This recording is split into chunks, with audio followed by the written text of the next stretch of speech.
What Burt Bacharach once wrote was that what the world needs now is love, sweet love. But what I would contest, Mr. Bacharach, if that's your real name, is that what the world needs now is more podcasts. There are simply not enough. There are so few, and we all have so much time to listen to them. So, today's sponsor is Anchor FM. If you got a podcast or you want to make a podcast, you got an idea for it, maybe you want to dissect the lyrics of Burt Bacharach, you can do that with Anchor FM. Get the app. You can record right into the app and then ship it off to the internet. You know, that's what they say. Ship it off. That's internet terminology. Free hosting and distribution from Anchor FM. Good stuff, good deal. The Triplefour podcast would not be possible without Anchor FM, today's sponsor. Thanks, Anchor. Thank you. Anchor FM. Triplefour. Let's talk about it. Okay, Triplefour podcast. Yeah, you said this dude makes a meatwad fucking thing for no reason, and then he says Jim Norton. Bob Dylan I find personally obnoxious, but the Beatles destroyed culture. Oh my god. I got Elon Musk to smoke weed in my Tesla the other day. It's not even a big fucking deal. Things are crazy right now. You don't know shit, do you?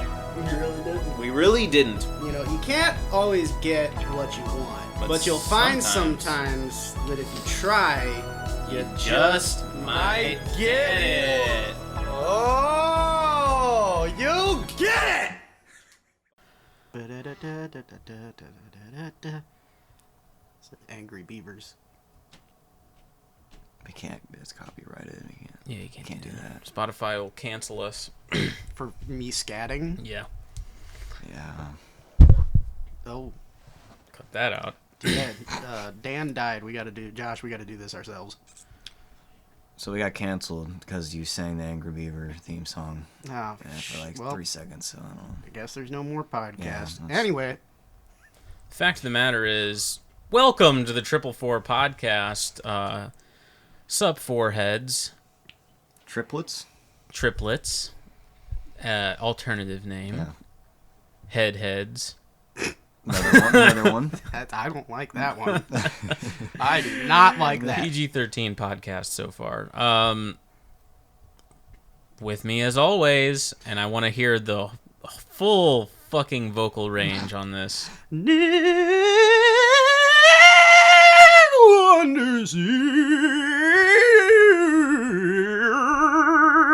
Jack Black-esque of you. It's like you're in a fun house for a second there.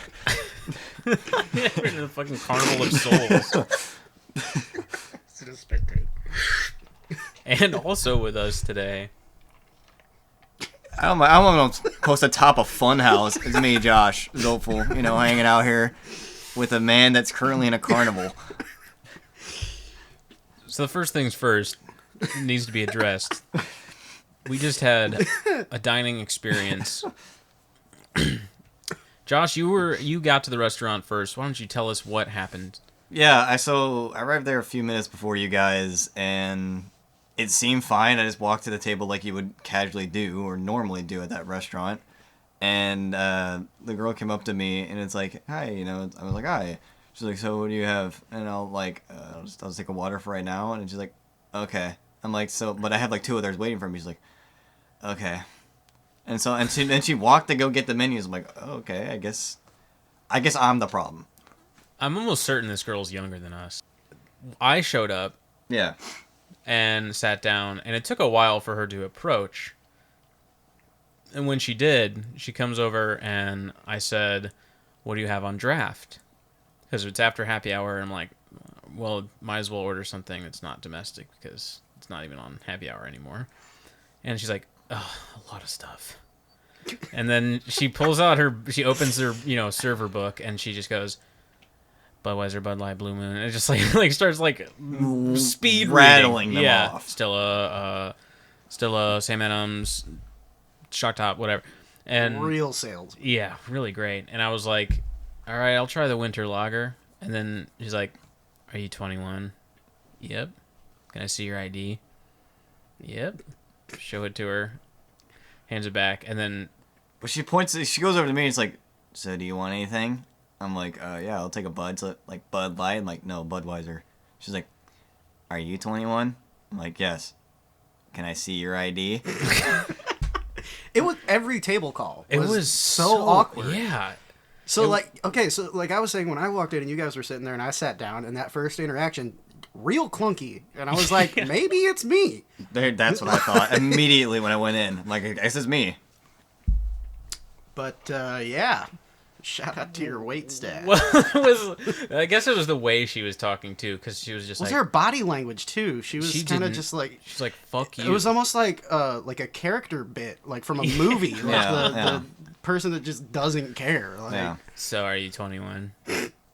Can I see your ID? Well, when you ordered a Budweiser, and she was just like, I'll assume you're 21 since you're with these guys. And I was like, oh, man. You just see 2 IDs. Everybody else in the clear. Jesus. No, if you go there with your parents and you look the age, you'll pass. 18? They don't give a shit. Yeah. Also, though, I did notice her, though, like, I don't know, there was some, like, manager sitting near us that she was talking to pretty much the whole night over there, and she was just talking to him, and she was also on her phone a couple times, I saw. So, it was... You know, when I really realized, well, I realized right away, but I thought the straw bit was funny, because she handed me the straw, she goes, do you want a straw? And I just looked her dead in the eye and opened the straw, and she was just like... Okay. Well, she already handed it to you. She was like, I'm trying to save the turtles. Like, well, that sounded like, yeah, gee.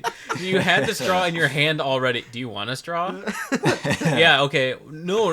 Okay, take this back. What were you supposed to say? Like, do you want a straw? And then, I'm just trying to save the turtles. And, like, as she's turning away and walking away. Jeez, it is so amazing when you put so much effort into your own job. And especially us being in food service and like always being courteous and I like to think that I provide exceptional service. I go above and Exactly. beyond always. And then you go somewhere else and somebody's like, so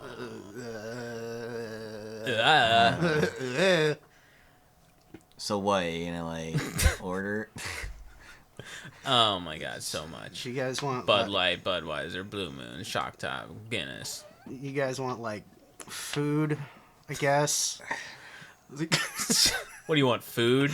You fucking idiot. Fucking piece of shit. You want beer, too? Ah, fuck. I have to read. Anyway, Yeah. so another awesome experience I had today. Look, the current year is 2020. I saw a film about a different year. It was called 1917. And the thing about both of these years is, in neither of these years was it okay to answer a phone call in the movie theater, because that's what happened to me today in the screening of 1917. Welcome to the Triplefour podcast. It would not be the Triplefour podcast if I didn't see a movie that was ruined. So, it was in the AMC theater, and it was a huge room, and, like, we've talked about this before, about how, like, when you're on these, like, really, like, separated tiers of seats that usually, even if there is somebody being a problem, like, you can kind of be away from it, or, like, there's less likelihood that there's a problem because you're a little bit more separate. You know what's one thing that I've noticed? Theaters, pretty big. But AMC's, AMC's theater rooms, though, are much bigger than the other ones. That's true. And, like, about 30 minutes into this movie, there's a pretty quiet scene where they're entering the bunker of the enemy soldiers who are gone, supposedly, but you don't know. And it's pretty quiet, and they're, like, investigating, and then all of a sudden, like, a full-on ringtone. Like, not, like, didn't even silence the phone.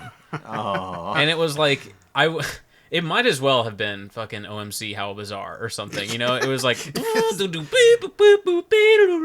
like, a whole fucking skit. And then Angry Beavers he theme. answered the phone, and then the movie started getting loud, so I didn't really, like, hear what he was saying. But the guy was, like, way in the back corner, to the point where it's like, there is nothing I can do about it. Like, I would have to go up. You'd have to get flights out of your stairs seat, and go deal with it. But I could still hear it, like, way in the back of my head, you know, because it was probably maybe a 2-minute conversation. But again, that's not allowed. Yeah. not allowed. That's too many. Yeah. So, so we got off the phone, and I was like, okay, hopefully this is over. About, another half an hour, 40 minutes later, another one, again, at a silent moment. Same guy? Same guy. Jesus. Same phone ringtone and everything. And then I hear, "Hey, Frank." Oh. And I'm like, you're kidding right now. You are fucking kidding me. Because it wasn't like, I'm waiting to hear if I have cancer. Like, it's not like this fucking not emergency. Urgent. It's just his "Hey, pal. Frank." Hey, buddy. Hey, hey, dude. Oh, dude. I gotta tell. What's up, buddy? Yo. Quick call to Beverly to ask him about his new Palomino. Oh, hold on. Hold on. And again, another 2-minute phone call where I really couldn't make out what he was saying, but it was still just this little buzz in the back of the theater that I'm sure other people could hear. And I'm just thinking, are you fucking kidding me? It's been a long time since I've had a full-on somebody answering a phone call in a theater experience. I've had a lot of bad experiences. Rule number one. Did he strategically place that seat? Because I know he's pre-ordering the seat. Maybe. He strategically placed that seat so that he knew phone calls were coming, but he still wanted to watch the movie. Yeah. I came to this movie, sorry, but I'm expecting a call. Hey, Frank. No, nothing. Just watching World War I movie in theaters. Crazy. Got the popcorn. I found out this kid Dan was going to be here, so I came to fucking piss him off. There's a bunch of people in here. Conspiracy. I don't give a shit. I followed him here. And then when the movie ended, I really wanted to... I've been listening to the podcast. I've been listening to the podcast, and I've been following him around and waiting for him to go to the movies so I could fucking ruin it. I was in the Rise of Skywalker theater the other day, and I started yelling shit like Ben. And when the movie ended, I stood up and turned around, looking to see if I could eye the culprit. But again, it's a big room, and the seats are so tiered and high up. I think I spotted him, and he was seriously in the ultimate corner seat. And I'm like, he must have planned this. I could get a phone call. Well, I don't want to bother anybody. And I'm like, are you fucking kidding me? Jesus, we live in a society. A society. That's Jeez. right. Which I thought it was funny that you wrote. I saw that you had written down, "Please kill me," and I didn't realize. I saw that the book is sitting right there. Yeah. But I didn't realize. I thought that was a Joker bit. Because he writes all that shit in his notes. I thought you were going to reference that back to 1917. Well, there's the one thing that he writes in the movie, and it's I hope my death makes more sense. CENTS than my life. Oh yeah, yeah. Jeez, they are Hot Topic. They are promoting directly to Hot Topic T-shirts. Yeah. While we're talking about Jokers and bits, we saw Dave Attell this week. Yep. A very good comedy show. A very, very funny man. I have never seen somebody crush a room like that. That is the funniest person I've ever seen.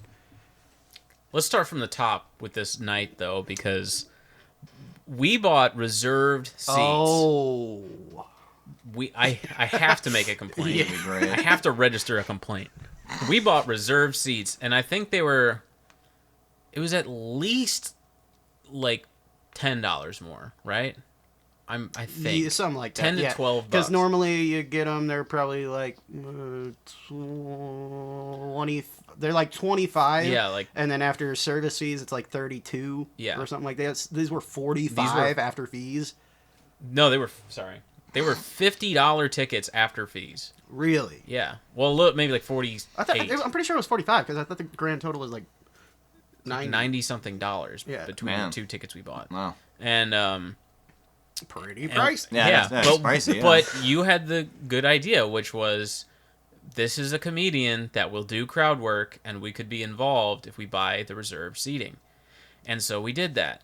And specifically for Dave Attell, who's a legend, it would be extra cool to be in the reserved seating, which we figured was the inner circle of seats around the stage. And I think for every other show, that would be the case. That would be the case. And when we walk in, they seat you like they do at a restaurant, where you walk up and there's a host and they take you to your seats, and we get sat at like the middle back of the fucking room. Yeah, the back of the lower level, like in a booth, like, and like they are good seats, like. Yeah, like there's really not a bad seat in the place, but this was not reserved seating. We were not in the front row, and we were like thinking like, so maybe we just were too late. Bottom late? I don't know, but like just don't sell reserved seating anymore if you don't get the front row, because that's what everybody thinks reserved seating is. Did it have any description of like booth at all? Like, was there any description of that reserve seating, or did it was just straight reserve? No, it doesn't. They don't tell you that in advance. I don't know if you call. I've never actually called them to make a reservation. I've made a reservation at the Funny Bone before, and that'll get you up front. You don't need to buy like reserve ticket. There's only one kind of ticket. Yeah. You don't get like premium or reserved tickets. You call and you reserve a table. So I'm thinking next time we should probably reserve a table. Okay. I mean, if it's important to get reserved tickets. If they do that, I have to imagine they do that because it's a fucking comedy club. Yeah.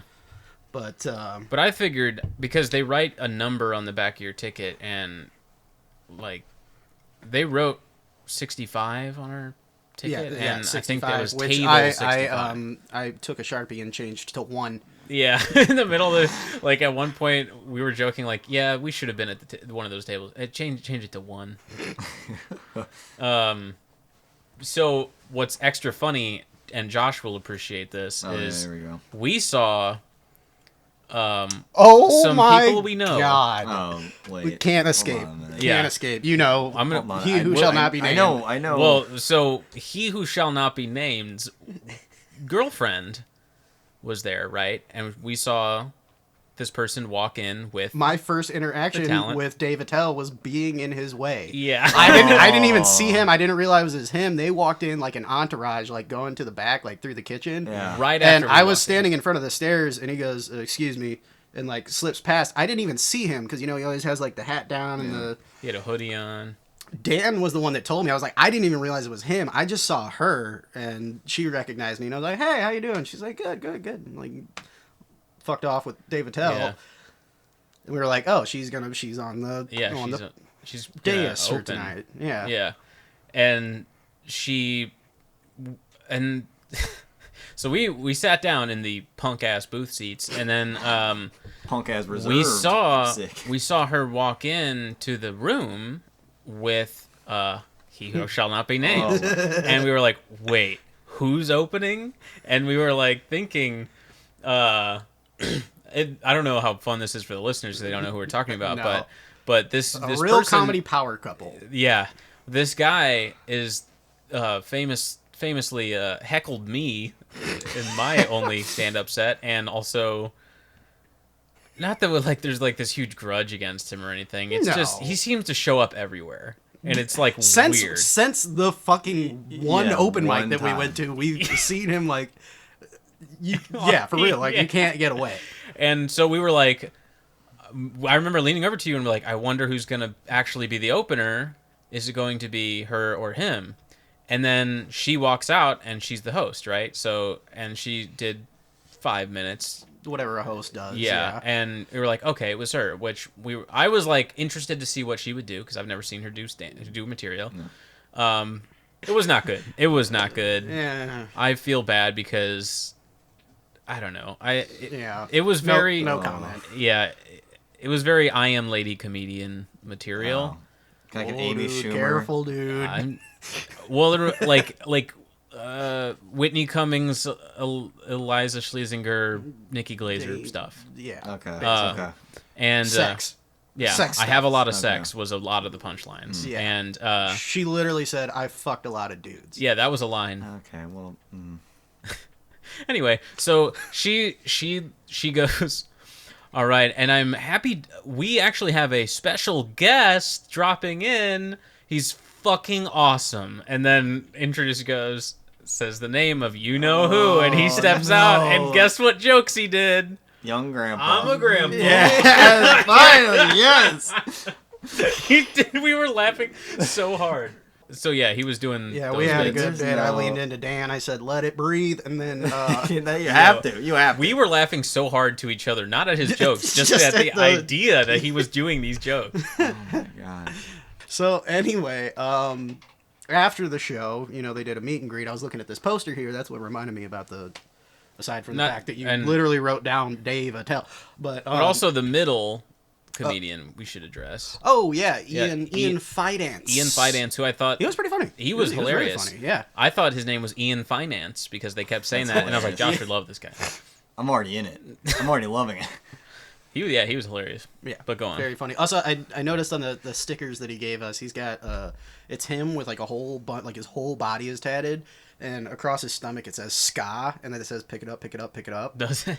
That's pretty Which funny. will bring me to my next point. But after the show, Yeah. we did the meet and greet. Obviously, Dan got the poster signed. I bought a T-shirt. Now, this is funny. I was fucking Funny wasted. / uncomfortable. Because I took a shot of whiskey before we went in, and then I drank 2 Long Islands, and those got my ass. Like, if you ever want to get fucked up at a comedy club, get a Long Island. Or anywhere. I Get along. Yeah. That's like the only other time besides the time I went to the comedy club in New York that I drank 2 Long Islands, and every time I'm like, that was too much. So I was almost like I almost was like scared that I was too drunk to approach the comedians, because I'm like, I'm gonna say something stupid or like do something stupid. It was fine, but anyway, I bought Dave used to have a segment or a show called Dave's Old Porn, where he would review his old collection of VHS porn tapes. So I bought a shirt that says Dave's Old Porn on it, and I was so drunk when we got home, I didn't realize that I dropped it in my grandparents' driveway. Did you? And I woke up the next day, and my grandma goes, "Hey, Grandpa found a black shirt in the driveway. I put it in the wash for you." And I was just like, oh. Did they sign it? No, they didn't sign it, but it's just No. the fact that my grandma washed my shirt that said Dave's Old Porn, and then she laid it on the fucking table in my room. And I was just like, that's mildly embarrassing. It's funny, but Thanks, Yeah. Grandma. also kind of, I was like, oh, shit. Sorry, Grandma. And then I just had a real brief interaction because I just wanted to get in, get out, kind of, and shook everybody's hand. And Ian and Dave were both like, "Thanks for coming," and we're nice. And they signed the poster, and I got it. There was nobody collecting money. I could have easily walked out of there, like very easily. I picked it, yeah, because I picked up the merch before I handed them money, and I don't think that... No, because I did go to picture, and they were like, money first. Yeah.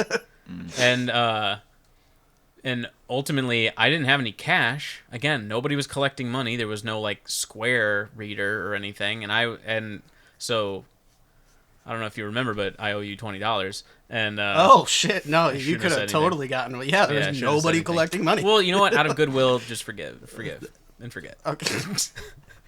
But then I just like I was like and then Dave looked at me and I was like, "Here you go." And so I just handed Dave Attell a $20 bill and left.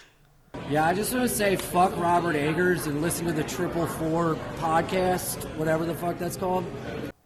And we're back. And that was Ian Fidance. Ian Fidance with a completely unprovoked shout out for the Triplefour podcast. He's our biggest fan. He is. They did that Thursday, and then Friday I went to the pageant and saw Mustard Plug and Goldfinger. Triplefour podcast Hall of Famers, What? Goldfinger. Yeah, hell yeah. Can't get enough. Shout out Tony Hawk's Pro Skater 2. Pick it up. It was a really good show. It was a really good show. They were way Mustard Plug. Pretty heavy pit, honestly. Like the more pit than I was expecting. Also Goldfinger, but incredible energy. Goldfinger had some really crazy energy. They were way better than I was expecting. But Mustard Plug. So this past week, as you all know, unfortunately, Neil Peart passed away. R.I.P. to a legend. Did they cover a Rush song? I was going to say, when I saw the article initially, I was like half asleep, and I was just kind of like, oh man, that's a bummer. Yeah. It didn't really hit me for real. I did go, fuck. But then I went back to bed. And He woke up, said, fuck. Just passed back out.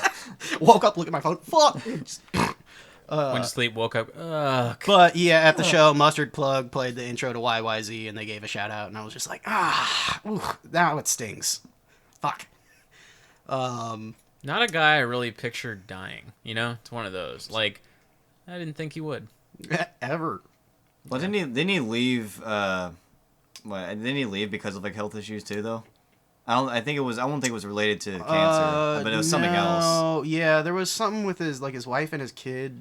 Oh, okay, so it wasn't health related. Yeah, he had some family stuff going on, and he took a bike and just rode across America. All right, well, he might. He did a Forrest Gump. He pulled but anyway, rest in peace, Neil Peart. Goldfinger did a couple. They did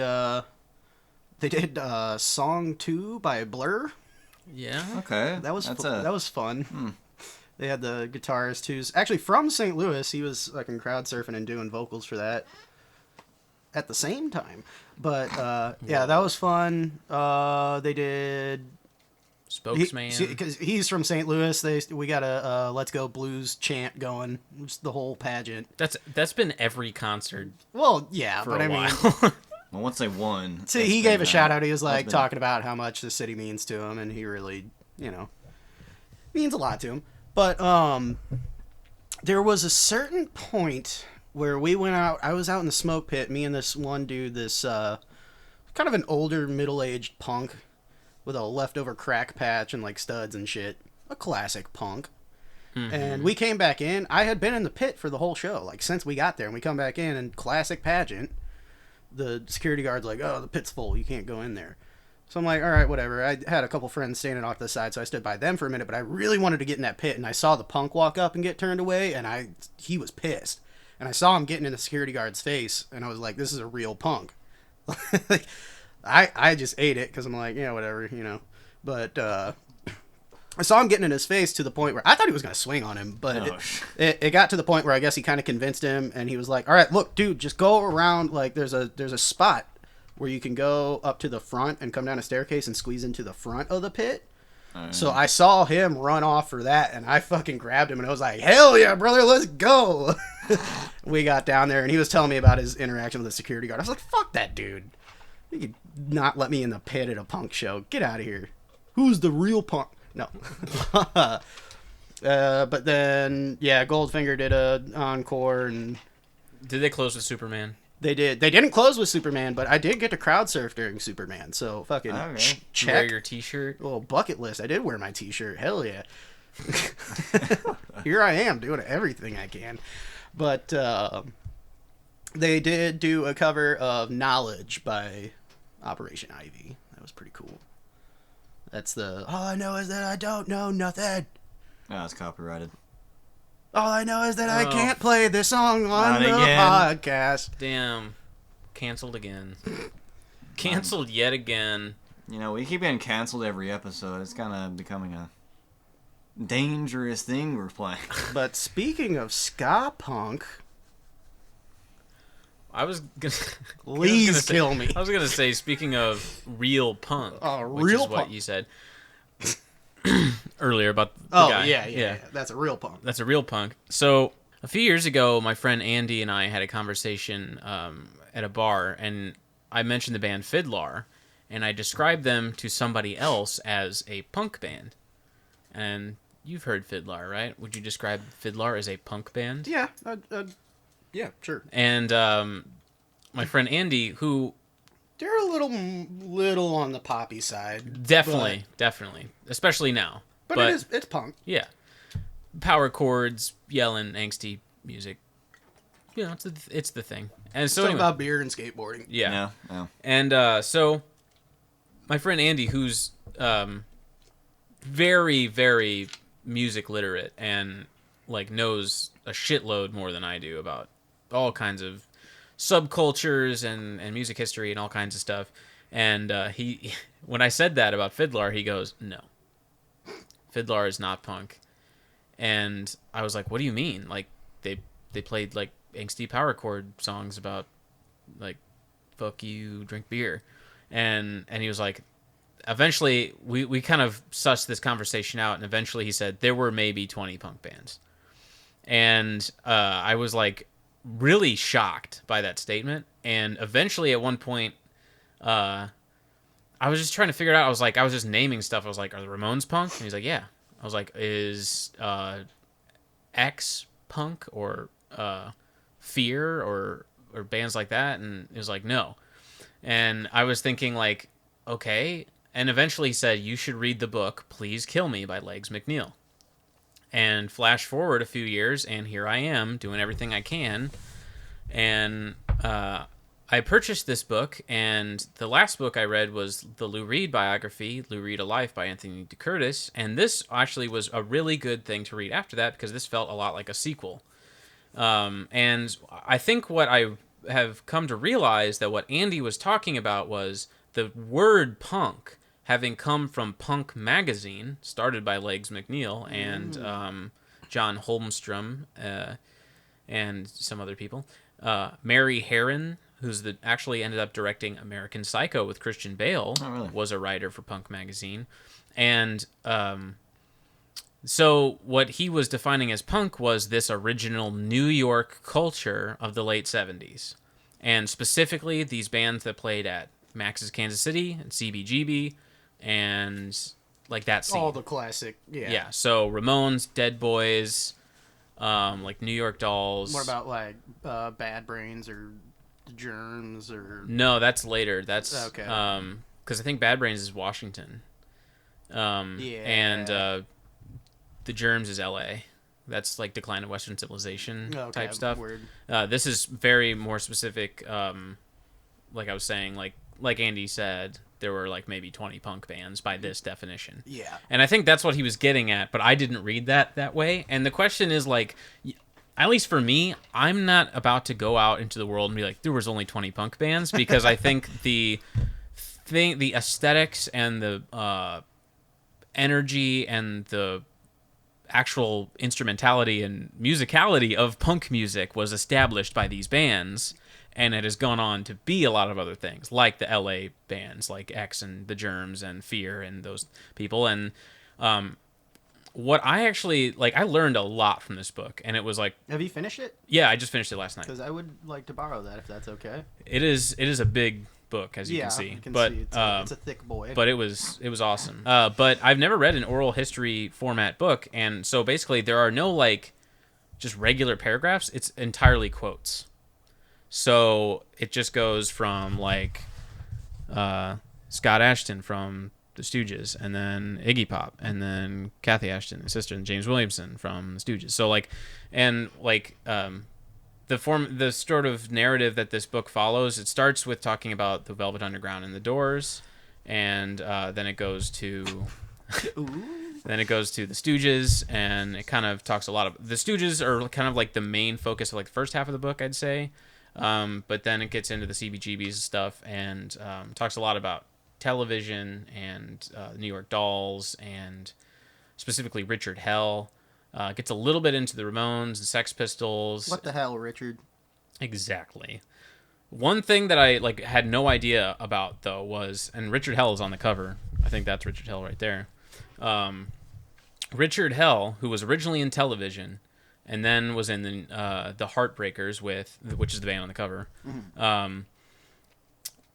When he was in television, Malcolm McLaren, who's an Englishman who owned a store in London, and then came to New York, and he saw CBGB stuff and managed the New York Dolls for really briefly, and then he went back to England, and he was so inspired by like how Richard Hell acted and played on stage and his look.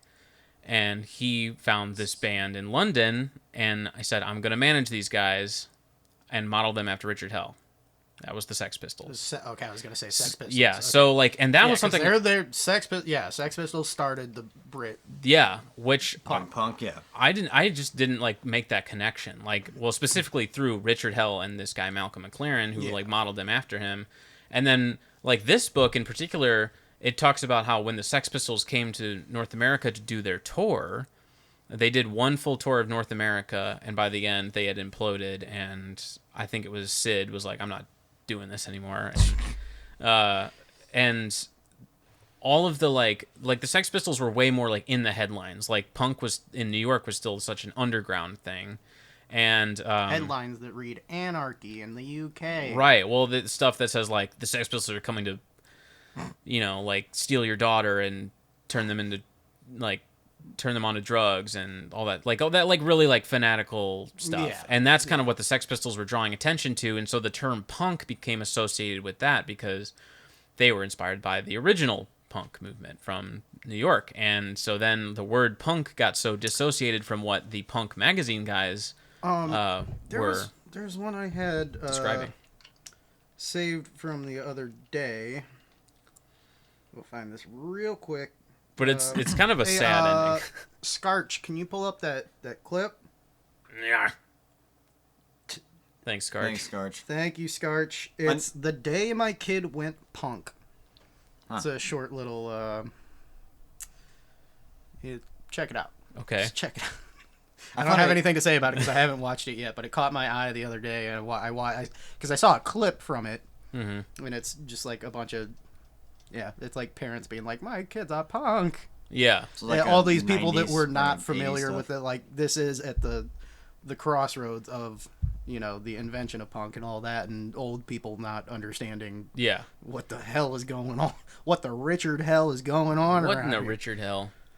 I remember you talking about the Sex Pistols for me in like the New York setting on the book, and I was kind of weirded out by that because of the Sex Pistols being from the UK. So I didn't really actually know how they're touring in North America and how the influence of that really affected them. Punk, like, I guess all these London people like got really into it at one point. Like, it was bigger in London than it was in New York, even though the bands were all playing in New York. Yeah. And like, so that's why the Clash and Sex Pistols and the Buzzcocks and people like that started popping up, and those bands like New York Dolls in particular were like really big influence on these London guys, and like they came over and played, and they would play shows that were huge, like probably the biggest shows a lot of those bands played were in London, which is kind of crazy.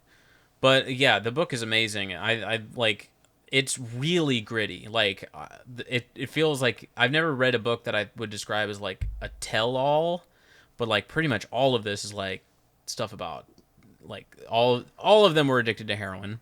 Every person in this book is addicted to heroin.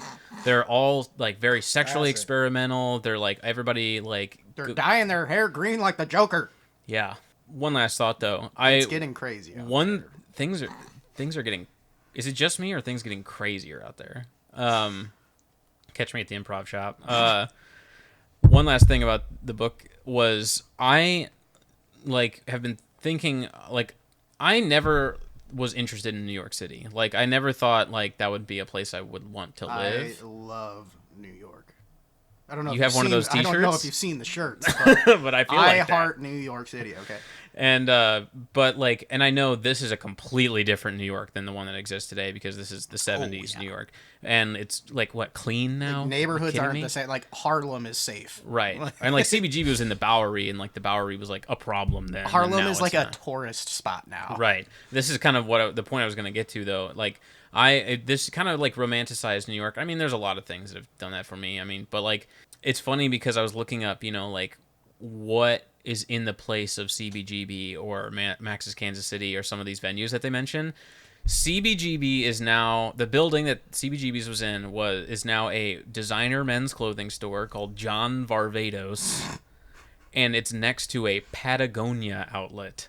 Oh, yeah. If you know those like fleeces that frat bros wear. Yeah. And Max's Kansas City is now a frozen yogurt store. That's not gentrification. Amazing. And it's called, like, I guess it may not be frozen yogurt. It's something I'd never heard before called Fresh. Fresh. And then it says Fresh. Max. Fresh Max. Like, and I'm like, okay, so you're kind of acknowledging like Jack this here. Black. Fresh. Yeah. It's like, the only people who hung out here were Andy Warhol, Lou Reed, Patti Smith, everybody important ever. All the people that hang out at Fresh. Yeah, Fresh yogurt. Real artists. You know who ate yogurt here? Andy Warhol. That's when he made that painting of the yogurt. Yeah. That was us. We did that. We did that. But that was kind of a sad angle to this book because I kept thinking like, none of this exists anymore and nobody Doesn't matter. cares. New York still rules. Yeah, I'd I'd like to go. I like to visit. Have you ever been to the CBGBs here? We have a CBGBs in St. Louis. I know we do. I've never been there. It's definitely, for my money, probably, besides like a house venue, that's like the most punk venue in St. Louis. Yeah. It's Well, they actually play country, bluegrass, and blues there. at CBGB. Yeah. Yeah. It's the worst fucking place to mosh because the place where they put the bands, it's like so small. Yeah. And there's a shuffleboard, like the kind that you pay for in a bar, like a shuffleboard right next to where people mosh. So you catch the corner of that shuffleboard.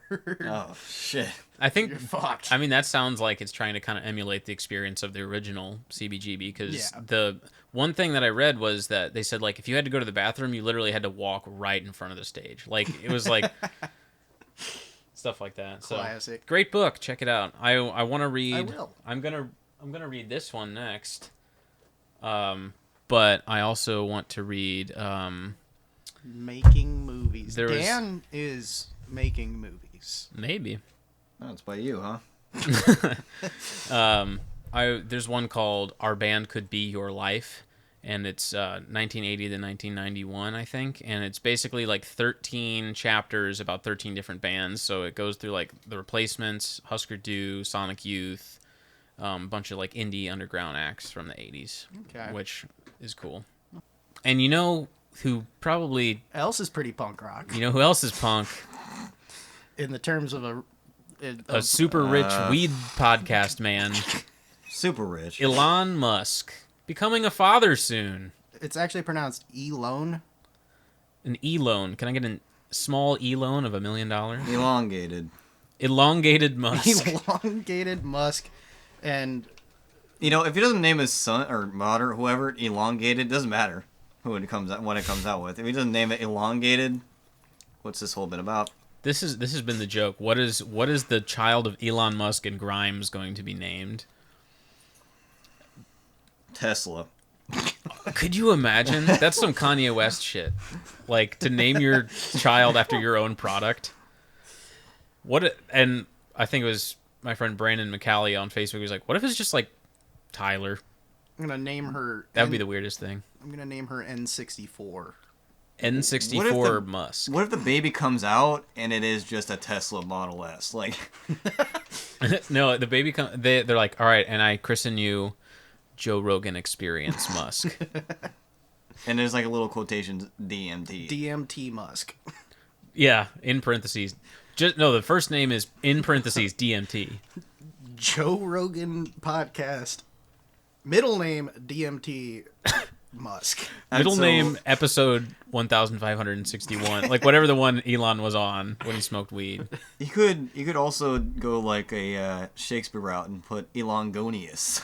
Ooh, Elongonius Grimius. Yeah, see? Yeah.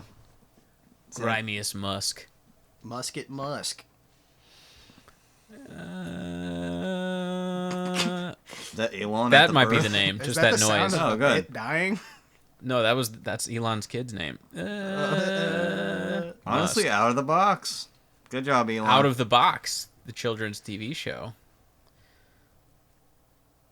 Good job, Elon. Speaking of TV shows, just a real quick announcement. Stay tuned. I'm going to make a video about my Oscar nominations predictions. The Oscar nominations came out today, Monday, when we were recording this. And our good friend, the Junker, got the most nominations. He got 11 nominations. Junker, starring Joaquin Phoenix. Check it out on Blu-ray, I guess. Even though he stole my fucking joke. Society. So society does to you. He's in here. Is the Joker here? Is he here? Oh, you know. You sound like... Sounds like SpongeBob. It sounds like a kid if he first heard of the Joker. Ha ha ha ha ha ha. So he kind of does it like that, huh? That's what you get when you cross a podcast with society. Society. Speaking of living in a society, Oh no. Please. No. look, guys, it's the Triplefour podcast. We don't get political. Gamers, right? Well, gamers should rise up. Gamers are oppressed. You know? I don't know. I don't know if I'm going to go that far. Interpret? They are living in a society, and that's a problem, obviously. But the thing about living in a society is you have to recognize people like Democratic presidential hopeful Joe Biden. And look, I've seen some footage. Scarch, can you pull up that clip? Maybe we should introduce Scarch. I don't think anybody knows about him. Oh, Scarch is our... He's really the unsung... I don't know if you've ever watched John Rogan Experience. He's like the Jamie. Thank you, Scarch. Well, okay, so the audio's fucked. Thanks, Scarch. Fuck you, Scarch. Thanks, Scarch. Okay, so here's what happens. This guy, he gets up and he's like... he's like, I have a question. I'm a retired farmer and I'm a proud Democrat. And then he says, we all know that Donald Trump is being investigated and was impeached for his conversations with Ukraine about investigating Joe Biden during the election. And he says, okay, so he was investigating you because your son works for an oil company in Ukraine. And so he's kind of asking Biden, he's like, why would you allow your son to go to Ukraine to work for this oil company? And Biden just like immediately gets hostile. But you, on the other hand, that's your son over there. Get a job and work for a gas company that he had no experience with gas or nothing.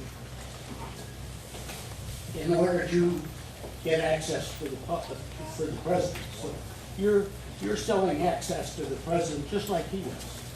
So You're a damn liar, man. That's not true. And no one has ever said that? No one has proved that? I see it on the TV. You see it on the TV. No, I know you do. And by the way, that's why I'm not sedentary. I get up and no, let him go. Biden says something like really subtle that kind of makes fun of this dude's weight. Like he's like you look, I'm not as sedentary as you or something like that. And then a little bit later, after he's gotten a little bit more angry, there's a moderator who tries to take the microphone away from this poor dude. And Biden's like, "No, let him talk. I want him to hear it." And Biden at one point, and this was what sent me and Joe rolling for like 20 minutes. He goes, "Look, that's what I hear on MSNBC. You don't hear that on MSNBC. You did not hear that at all. What you heard? Look, okay, I'm not going to get in an argument with you, man. Well, I don't want to. Well, yeah, you do, but look, fat. Look, here's the deal. Look, fat." and it's just like, what the hell? He just like, and it's so like smooth. He just rolls into his next. Look, fat. I didn't send my. And it's just like, are you serious? Roastmaster General Biden. Yeah. Look, fat. Not even like. Oh man. Like he was subtle about it first. He called addressing him as fat, saying sedentary, and then he just calls him, "Look, fat."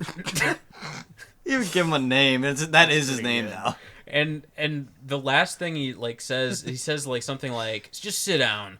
You're probably too old to vote anyway." Any other questions? Yeah, all right. I'm not voting for you. Well, I knew you weren't, man. You think I thought you'd stand up and vote for me? You're too old to vote for me. And I'm thinking, there's no way Biden is not older than this guy. Right. Like, there's no way. So anyway, that's pretty fucking wild. All right, so the one that I saw, there's another one. Old Slippery Joe is he's slipping. He's living up to the name. The one I saw was of him at a community swimming pool, and there's like a bunch of kids gathered around him, and he's talking about, I don't even know what the fuck he's talking about. He's just on one. And he's like talking about like old characters that used to come to the community pool and like referencing like old TV shows that none of these fucking kids would know what the fuck he's talking about. I don't know what he's talking about. Then he starts talking about razor blades. He's like, well, he used to take out a razor blade and scrape it up on the concrete and dip it in water to make it all rusty so you could hurt people. He's like, what the? You know, the chain, there used to be a chain that went across the deep end. and he cut off a 6-foot length of chain. He folded up. He said, "You walk out with that chain, and you walk to the car and say, 'You may cut me, man, but I'm going to wrap this chain around your head.'" I said, "You kidding me?" He said, "No, if you don't come back." And he was right. So I walked out with the chain, and I walked up to my car. And they had, in those days, you used to remember the straight razor. You'd bang them on the curb, get them rusty, put them in a rain barrel, get them rusty. Fuck is going This guy on? just serving prison time? Things a presidential hopeful should say. I used to scrape razor blades. And dip them in water so they get rusty so you can Get I like he powers up the R. rusty. Like Richard Nixon. And look, Aru. that's really a shame. And it always sucks to see somebody you used to like, not that you don't like as much anymore. But there is one person that deserves a positive shout out right now, and that's Laura Dern. Can we give a quick shout out to Laura Dern? All right. We all love All right. you, Laura. You know what? Okay. Get it, Laura Dern. You ready? Okay. We're going to name every movie Every movie. that Laura Dern has ever been in. Number 1, Jurassic Park. Number 2, Jurassic Park 3. She was in that one scene. Oh. Yeah. But she was not in Jurassic Park. No, She was not in Jurassic Park 2. No, she wasn't. She was in Blue Velvet. She was in Wild at Heart. She was in Inland Empire. She was in Marriage Story, 2019. She was in Star Wars.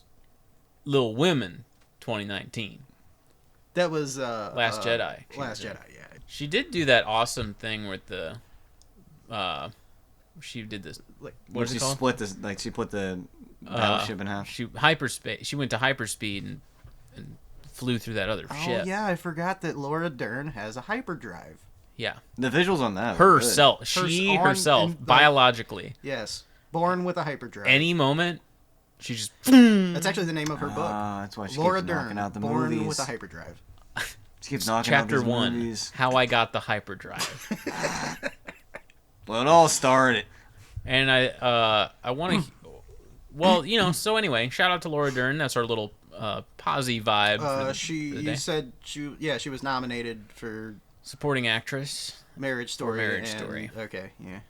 So what was the deal with Rage Against the Machine? What is the deal? What are they raging against? You know? Anyway. Ask these kids. Is there a Ask machine? these kids every day. What's the deal? Tom Morello? No, but Tom Portobello? So Mushroom? so a bunch of people are getting mad that because they're doing a reunion this year.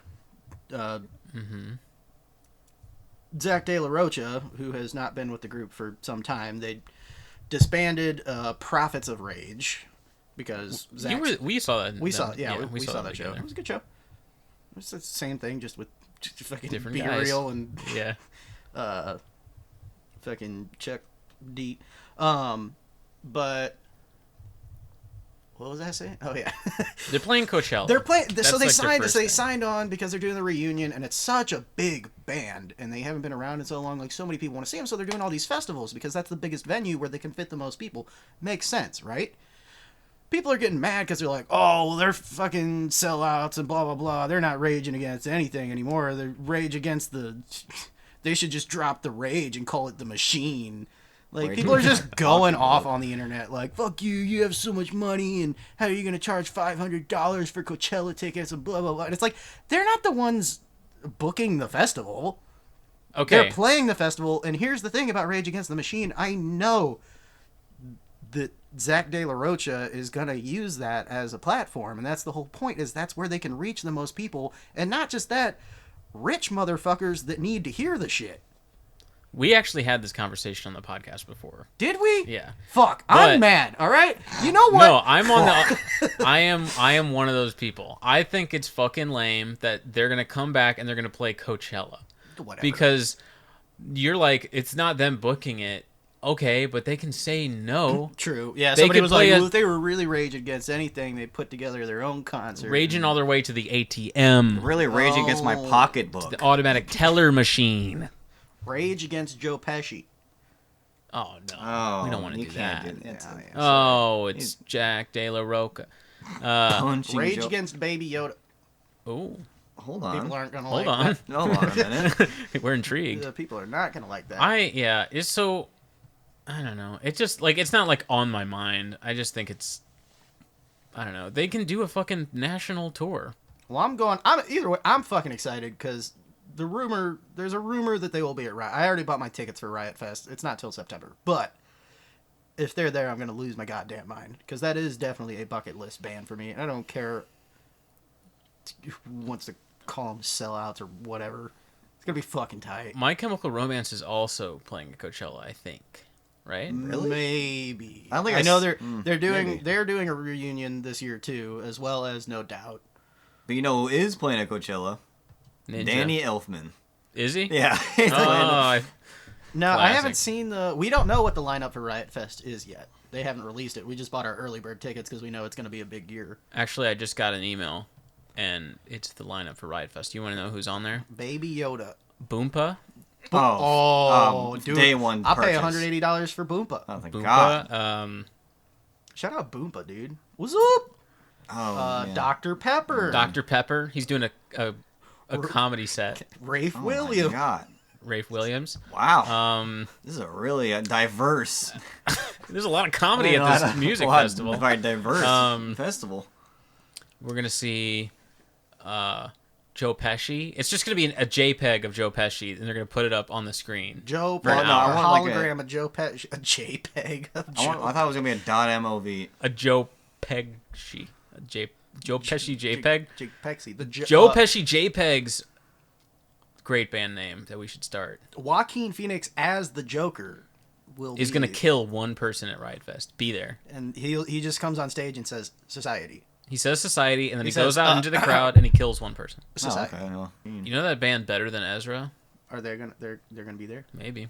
But I heard that I'm starting a band called Ezra Fucking Sucks. Ezra fucking sucks. Aggro Crag 2. I heard. Aggro Crag 2 is playing. okay, the sequel. I've been waiting for it. Bongo Lady from the Improv Shop is doing an hell yeah. hour-long set. Oh, hell yeah. Oh, it's going to be wild. Also, Moulin Rouge. Mulan. They're playing a Blu-ray of Oh my Mulan. God. Live action Mulan. Yeah. You know, You know. people might think this might be bad, but it's a day one purchase for me. Larry David gets sacrificed to. Yeah, they're going to sacrifice Yeah. Larry David. Okay. Chumbawamba. The Boogeyman Okay. is going to be there with 3. Was there ever a band called the Boogeymen? I think. That seems so, obvious. Yeah, actually. It Yeah. must It exist. should I'm pretty be. sure that's a thing. You've got the You've got mail. You've Got Mail. They're gonna read the script to You've Got Mail with Tom Hanks. Yeah. Clint Eastwood will show up and just shoot off a 44 and leave the stage. Steve from Blue's Clues. He has a band. Yeah. An unabridged dictionary. Like they're just gonna set a dictionary out yeah. on a stool, Yep. and everybody's gonna go, yeah. Woo! Yeah. And it'll die down for a while, Words. and then it's gonna be like, oh yeah, there's gonna be a few claps here and there, and then it's gonna come back, And then you get to the yeah. yeah, you get to the Z section, and they're like, I didn't even know there were this many words with a Z. Like Zizzer. I know somebody else who's gonna be there, and he's hosting the whole festival. And actually, he's just entered the studio right now, ladies and gentlemen. A friend of the show, Oh my God, Ricky Gervais. Oh my God. Well, I don't care about Riot Fest. I don't care. but Ricky, This is the last time I'm going to be hosting the show. Oh, they at. They keep Did asking. you ever see The Office? It's funny. So are you gonna host the Riot Fest again after this and just say No. you aren't? This is my last time hosting, Well, you probably aren't. and I don't care. You're gonna I'll probably- say anything. You're gonna host it again. Ricky just left. how do you? Oh, I was gonna ask him what he thought about Rage Against. Damn it.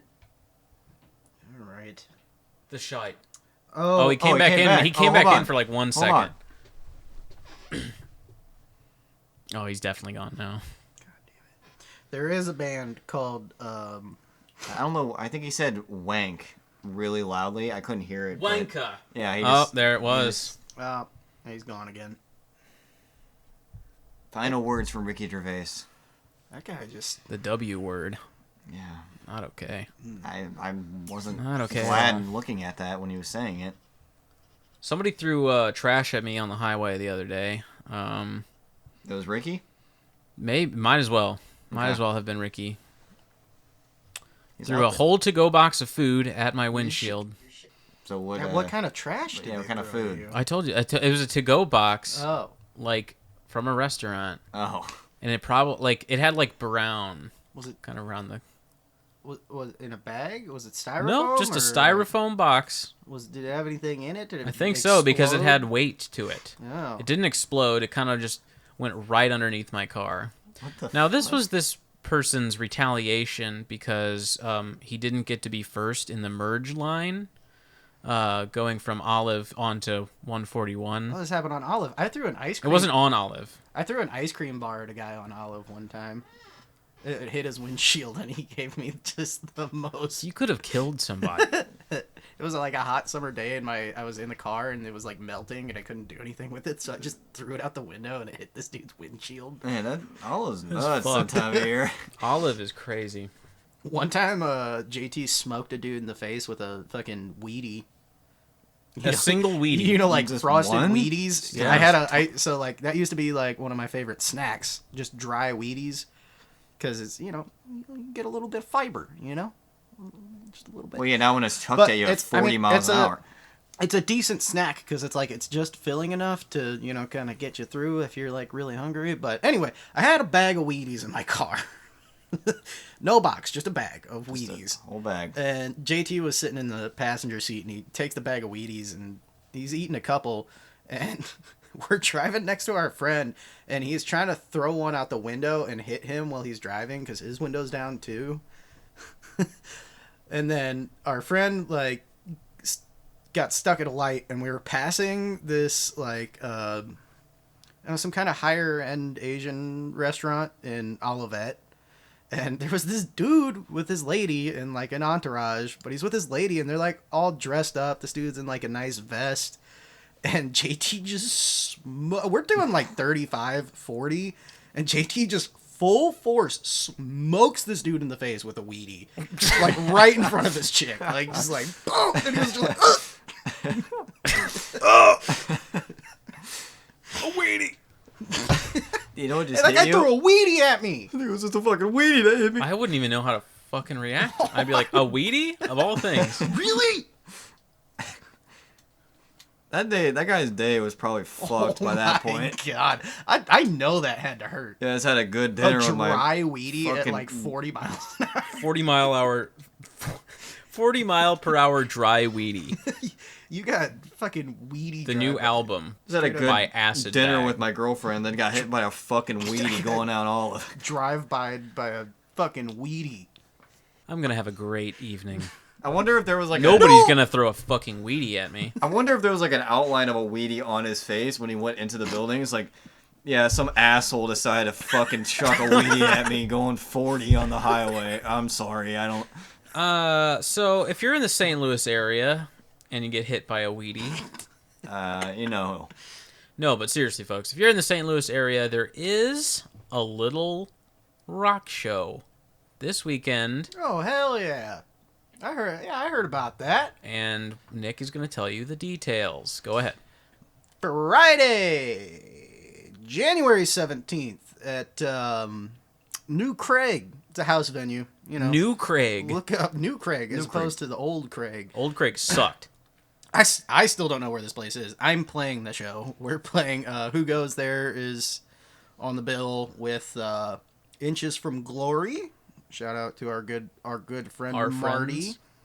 Shout out Marty Blake Kelly. Awesome people. Great band. That's one person, Marty Blake Kelly. Marty Blake Kelly. So Inches from Glory will be there with Reeling. I don't know that I have not met them yet, but listen to they got some good it's like some good post emo kind of, not dissimilar to Funk, what jazz, psycho core. psycho boogie, dude. That's gonna be a Probably. good show. It's a house show. It's our first show of the year. Yeah. If you're listening to this, then come listen to that. You know. There you go. Man, it should be fun. Stay tuned. Also, for... go like Who Goes There on Facebook. Yeah. And the Triplefour podcast brought to you by Anchor FM. Thank you. Thank you, Anchor. Thank you, Anchor. And the thing is, keep listening to the podcast. Keep streaming it. Anchor. Anchor. Canker sore is what you'll get if you don't listen to the podcast. That's true. You I should heard stream. that. That's 9 out of 10 doctors. Look, I have one already, and I'm on the show. So you better, not get one. You can stay tuned for new videos on the Triplefour channel. You can stay tuned for new Who Goes There performances in the future. Expect an album soon-ish this year. So sometime. Ben? We're gonna hit him with one Ben every episode until he mixes the album. This is the number 2 podcast in the world, and Joe Rogan Experience needs to be eliminated. And it might be Musk to do it. Is he on the hit list? He's on the hit list now? Elon? No. Joe Bogan. Joe Bogan? Yeah. Shall we take a vote? Joss Whedon. Joss Whedon. Joss Whedon. Joss Whedon. You know Joss Whedon. Oh. Josh. Can I say where you I at? can't even say it. Joss Whedon. That's his new rap name is Just Sweetie. Just Sweetie. Joss is not Joss Whedon's real name, by the way. I found this out. Because he's a fucking liar. he looks like a Brian. Brian Whedon. Loser. Brian That's what they said in Whedis. high school. Then he made Avengers. But I made Avengers, guys. I'm voting yes on Rogan. For the hit list? Yeah. The 444 hit list? Joss? Yeah. Yeah. Okay. Yeah. Oh, he's donezo. I personally don't know any MMA, so we're gonna need guns. Lots of guns. They have DMT. We have guns. Good thing Laura Dern will protect us. Thank you, ladies and gentlemen, for listening to the 444 podcast, the number 1 Laura Dern fan podcast on the planet, and the number 2 podcast overall, until number 1 is taken out. Bye. See ya. Bye. Bye. Goodbye. Bye. Seriously. This time? Bye. Are you still listening? Goodbye. Bye. 40 years hard time. How do you feel? Bye. Bye. Bye. Bye. Bye.